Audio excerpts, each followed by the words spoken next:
So if we want to have a sustainable society in which everybody's needs are equitably met within the ecological limits of the planet, we have to change the way the economy is set up.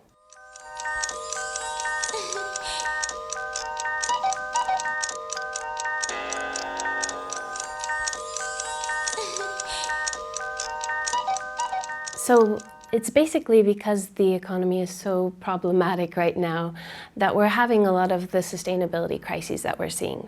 We run out of resources, we drive climate change, we drive biodiversity loss, people are exploited in the process. A lot of those are driven by the economic system we have now. So the model I've been working on for the past 10 years or so is, we call it the not-for-profit world model. And it's basically a model of a not-for-profit market economy. So in the for-profit way of organizing the economy, which is the way that the economy is organized in most of the world right now, the purpose of economic institutions like businesses and banks and financial institutions is to enrich their owners, to seek financial gain for private investors and owners. And so that's one of the key purposes embedded in these institutions. A not-for-profit market economy, on the other hand, would have the key purpose of social benefit, of meeting people's needs and even meeting environmental needs. And so that difference in purpose really changes the structure of the economy and accordingly the outcomes and the consequences of the economy. We would have much more equality in a not-for-profit type of economy because we wouldn't have private owners accumulating wealth from businesses, and we wouldn't have the built-in incentive to keep wages low. There wouldn't be a built-in incentive to expand consumption and production constantly to deliver profit to owners. There wouldn't be the incentive to change policies in order to enrich private owners, right? So it would align much better with redistributional taxes and environmental protection regulations and regulations to protect workers, for instance. So it could actually serve to solve a lot of the problems that we're facing today in a very systemic way by changing the goal and structure of the economy. And so it would be a market that is selling goods and services to meet people's needs. But again, needs can be fulfilled, so there's this ethic of enough. There's a constant sort of monitoring of the needs and challenges in the community and whether people have enough or not. So once we have enough, maybe we don't have to produce more goods and services. Maybe we don't have to sell more stuff. We can sort of have this steady state economy or even a shrinking economy if we've sort of gone too far. We're living in a world where there are a handful of billionaires. They have yachts and private jets and several homes and even private islands, while we have, I think the last time I looked at the statistic, it was 800 million people who aren't even having their basic nutritional needs met. And so, it's very easy to see that needs to be redistributed. We need, people don't need yachts and private jets and more than one home. So we've got to have a massive redistribution of wealth.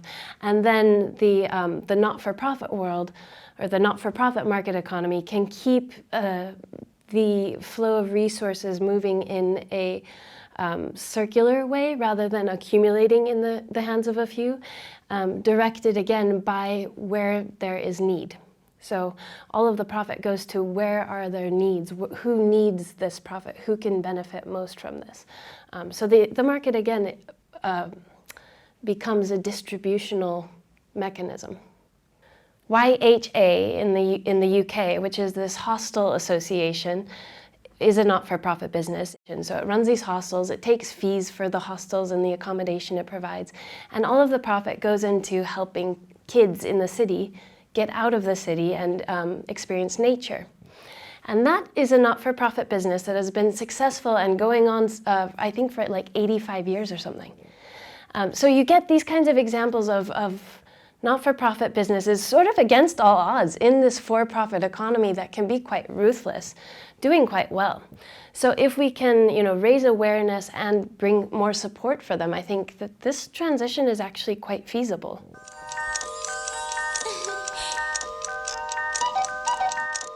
The first one is sort of the softer level of raising awareness and building up social momentum.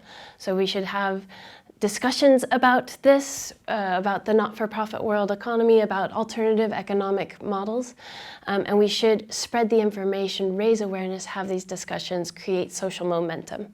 Because the more social momentum we have, the more we can pressure economic actors and policymakers to move in the direction that we need them to. The second thing is to push for those policy changes. So to take away the unfair advantages that large for-profit companies currently enjoy, sort of the subsidies that they get. They are often prioritized in public procurement policies. We can instead flip that to prioritize or favor not-for-profit forms of business. Governments can put funding into helping start up not-for-profit businesses and support existing ones. So that's sort of like the policy level. And the third one is to support existing not-for-profit efforts, because there are already a lot of not-for-profit businesses that already exist. There are a lot of social entrepreneurs that would like to start not-for-profit types of business, but they're not sure if they can or how they can. So we can support them by identifying them, mapping out the not-for-profit businesses in our communities, shifting our consumption to support them wherever we can, and working for them, maybe even volunteering with them and raising awareness about them.